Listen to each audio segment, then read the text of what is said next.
جی کچھ لوگ جو ہیں وہ اتحیات بیٹھتے ہیں، اس کے بعد پھر تیسری رکعت میں جو ہے وہ دعائے قنوت پڑھتے ہیں.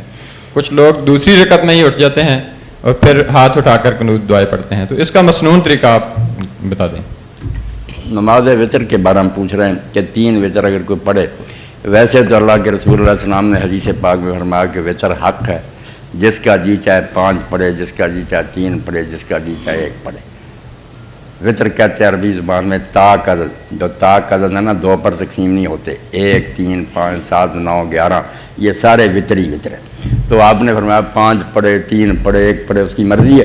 اس لیے اگر 1 پڑھی بس کر دے پھر تو یہ سوال ہی نہیں پیدا ہوتا.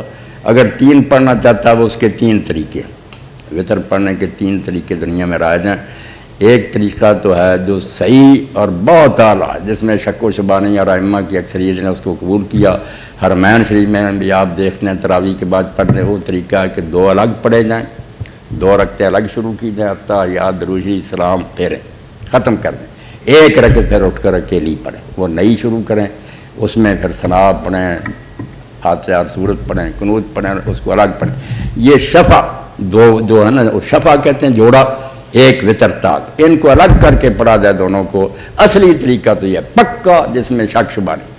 دوسرا طریقہ یہ ہے کہ اکٹھے پڑھے اور درمیان میں نہ بیٹھے. جیسے میرے بچے نے کہا کہ کئی لوگ اہل حدیث حضرات ایسے ہی کرتے ہیں کہ درمیان میں نہیں بیٹھتے، دوسری رکعت پر اٹھ جاتے ہیں، تیسری پر بیٹھتے ہیں، مغرب کی طرح نہیں پڑھتے، درمیان میں تشہد نہیں پڑھتے.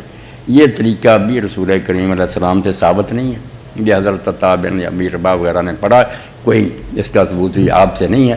اور تیسرا جو ہے کہ مغرب کی طرح ہی پڑھتے ہیں 2 تشہد، یہ صحابہ میں سے حضرت ابن مسعود وغیرہ سے آتا، رسول اللہ سے نہیں آتا.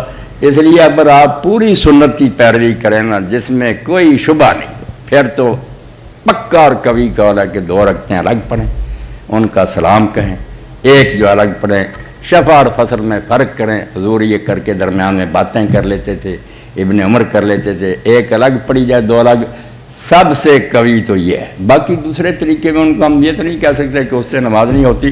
آخر بڑے بڑے نیک لوگوں نے پڑھی ہے. جی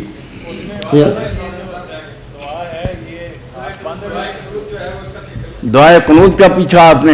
دعائے قنوت کے بارے میں یہ بھی ہے کہ لوگ رکوع کے بعد بھی پڑھتے ہیں، کہ رکوع کرنے کے بعد کھڑے ہوتے ہیں پھر پڑھتے ہیں، مگر یہ بھی سنت سے ثابت نہیں ہے. جو وطر میں قنوت ہے نا وہ صحیح سنت جو ہے اللہ کے رسول کی، کانا یقنط فی الوتر قبل رکوع. وطر میں آپ جو قنوت پڑھتے تھے وہ رکوع سے پہلے. اس میں صحیح بات یہی ہے کہ فاتحہ پڑھ کے سورت پڑھ کے آپ پھر قنوت پڑھیں، پھر رکوع میں جائیں. قنوت کے لیے سب راستے کھلے ہیں کہ آپ ہاتھ اٹھا کر کریں، باندھ کر کریں، لٹکا کر کریں. یہ تینوں طریقے سرف سے آئے. نبی علیہ السلام سے اس بارے میں کچھ ثابت نہیں ہے. ہم تک جو ریکارڈ پہنچا اس میں ذکر نہیں ہے. اس لیے سب کی گنجائش ہے. آپ ہاتھ اٹھا لیں گے تو یہ حضرت عبداللہ بن مسعود رضی اللہ عنہ کہتے تھے دعا ہے، دعا ہاتھ اٹھا کر کرنی تھی.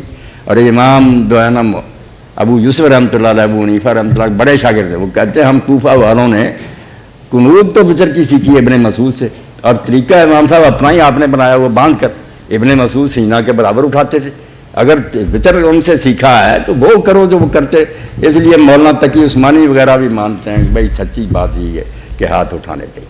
مگر اگر کوئی باندھ کر کرے، یا جیسے امام محمد کہتے ہیں کہ رکوع کے بعد جیسے لٹتے ہوتے ہیں اسی طرح اللہ اکبر کہہ کے نیچے لٹکا دو، ہیں سارے طریقے جائز ہی جائز، نماز ہو جائے گی.